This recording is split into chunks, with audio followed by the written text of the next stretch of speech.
말씀 톡톡. 사람들이 어찌하여 아랠 줄을 모를까. 제4장. 예수께서 다시 바닷가에서 가르치시니 큰 무리가 모여들거늘 예수께서 바다에 떠있는 배에 올라앉으시고 온 무리는 바닷가 육지에 있더라. 이에 예수께서 여러 가지를 비유로 가르치시니 그 가르치시는 중에 들으라. 씨를 뿌리는 자가 뿌리러 나가서 뿌릴새 더러는 길가에 떨어짐에 새들이 와서 먹어버렸고 더러는 흙이 얕은 돌밭에 떨어짐에 흙이 깊지 아니하므로 곧 싹이 나오나 해가 돋은 후에 타서 뿌리가 없으므로 말랐고 더러는 가시떨기에 떨어짐에 가시가 자라 기운을 막음으로 결실하지 못하였고 더러는 좋은 땅에 떨어짐에 자라 무성하여 결실하였으니 30배나 60배나 100배가 되었느니라. 들을 귀 있는 자는 들으라. 예수께서 홀로 계실 때 함께한 사람들이 12 제자와 더불어 그 비유들에 대하여 물으니 하나님 나라의 비밀을 너희에게는 주었으나 외인에게는 모든 것을 비유로 하나니 이는 그들로 보기는 보아도 알지 못하며 듣기는 들어도 깨닫지 못하게 하여 돌이켜 죄사함을 얻지 못하게 하려 함이라. 너희가 이 비유를 알지 못할진대 어떻게 모든 비유를 알겠느냐. 뿌리는 자는 말씀을 뿌리는 것이라. 말씀이 길가에 뿌려졌다는 것은 이들을 가리킴이니 곧 말씀을 들었을 때 사탄이 즉시 와서 그들에게 뿌려진 말씀을 빼앗는 것이요 또 이와 같이 돌밭에 뿌려졌다는 것은 이들을 가리킴이니 곧 말씀을 들을 때 즉시 기쁨으로 받으나 그 속에 뿌리가 없어 잠깐 견디다가 말씀으로 인하여 환난이나 박해가 일어나는 때에는 곧 넘어지는 자요. 또 어떤 이는 가시떨기에 뿌려진 자니 이들은 말씀을 듣기는 하되 세상의 염려와 재물의 유혹과 기타 욕심이 들어와 말씀을 막아 결실하지 못하게 되는 자요. 좋은 땅에 뿌려졌다는 것은 곧 말씀을 듣고 받아 30배나 60배나 100배의 결실을 하는 자니라. 사람이 등불을 가져오는 것은 말 아래나 평상 아래 두려 함이냐 등경 위에 두려 함이 아니냐. 드러내려 하지 않고는 숨긴 것이 없고 나타내려 하지 않고는 감추인 것이 없느니라. 들을 귀 있는 자는 들으라. 너희가 무엇을 듣는가 스스로 삼가라. 너희의 헤아리는 그 헤아림으로 너희가 헤아림을 받을 것이며 더 받으리니 있는 자는 받을 것이요 없는 자는 그 있는 것까지도 빼앗기리라. 하나님의 나라는 사람이 씨를 땅에 뿌림과 같으니 그가 밤낮 자고 깨고 하는 중에 씨가 나서 자라되 어떻게 그리 되는지를 알지 못하느니라. 땅이 스스로 열매를 맺되 처음에는 싹이요 다음에는 이삭이요 그 다음에는 이삭의 충실한 곡식이라. 열매가 익으면 곧 낫을 대나니 이는 추수 때가 이르렀습니다. 우리가 하나님의 나라를 어떻게 비교하며 또 무슨 비유로 나타낼까?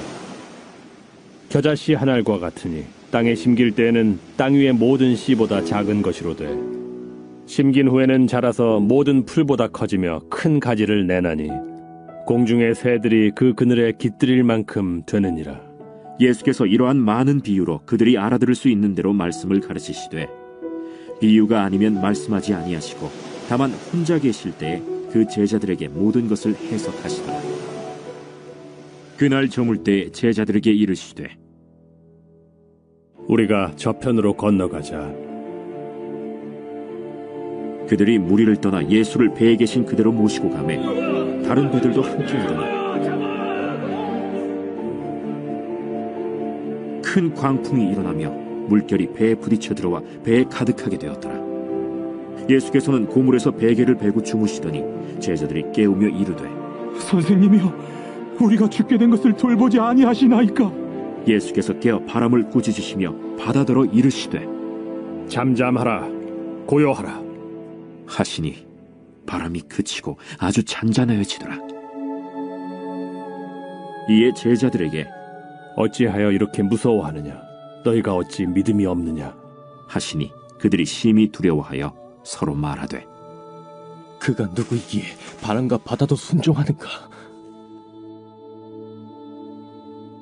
샬롬, 여러분 반갑습니다. 하나님께서 오늘도 좋은 날 우리들에게 허락해 주셨는데 행복한 날, 복된 날, 하나님과 동행하는 날 여러분 되셨으면 좋겠습니다. 예, 오늘은 또 배경을 좀 바꿔봤는데 제가 목양실에서 찍을 때는 참 그 앞에 창문으로 빛이 들어와서 조명이 참 좋아요. 따로 조명을 쓰는 건 없는데, 근데 집에서 이렇게 한 번씩 찍다 보면 조명이 너무 안 좋습니다. 그래서 조명이 좋은 곳을 이렇게 찾아다니느라고 이렇게도 찍어보고 저렇게도 찍어보는데 인위적인 조명이 없다 보니까 오늘도 창 밖으로 들어오는 조명으로 찍는데 어떤지 모르겠습니다.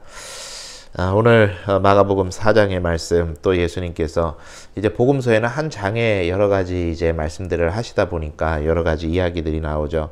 네 가지 땅에 떨어진 비유, 또 비유의 설명, 등경, 또 자라나는 씨 비유, 겨자씨 비유, 뭐 이런 말씀들이 쭉 나오고 있습니다. 그 중에 우리가 오늘 한번 생각해 볼 거는 자라나는 씨 비유. 예수님께서 이제 말씀하실 때 26절에 보면은 또 이르시되 하나님의 나라는 사람이 씨를 땅에 뿌림과 같다 그러셨어요. 또 하나님의 나라는 이렇게 비유하는데 겨자씨 한 알과 같다 이렇게 이야기를 하십니다. 겨자씨, 씨를 땅에 뿌렸다. 그것이 이제 열매를 맺더라. 겨자씨가 뿌려졌다. 아주 작은 겨자씨지만은 나중에는 공중의 새들이 그것에 깃들일 만큼 커지더라. 그 비유를 통해서 예수님께서 설명하시고자 하는 것 분명하게 초반에 이야기를 하셨어요. 하나님의 나라는 이와 같다.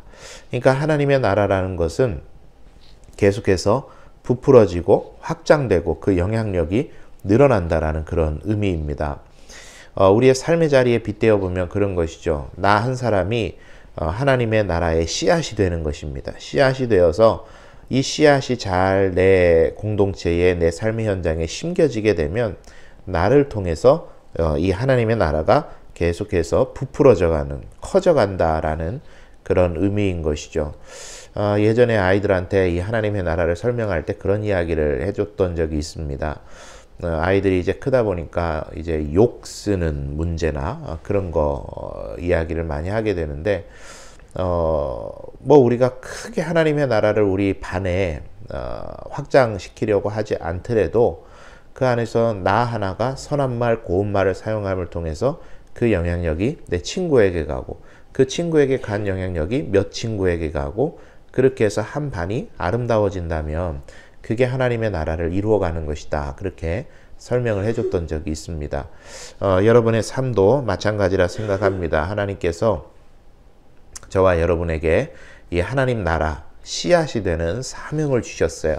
그리고 우리는 그 사명을 가지고 이제 우리의 속해 있는 삶의 현장에 가서 마치 씨앗과 같이 나중에는 새들이 깃들일 정도로 큰 나무가 될 때까지 하나님의 나라를 계속 키워가는 사명이 우리들에게 있습니다.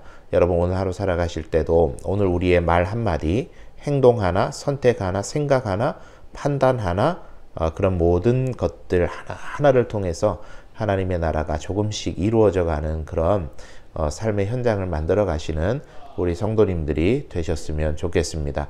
여러분 오늘 하루도 좋은 하루 되시고 오늘도 주님께 부탁드립니다.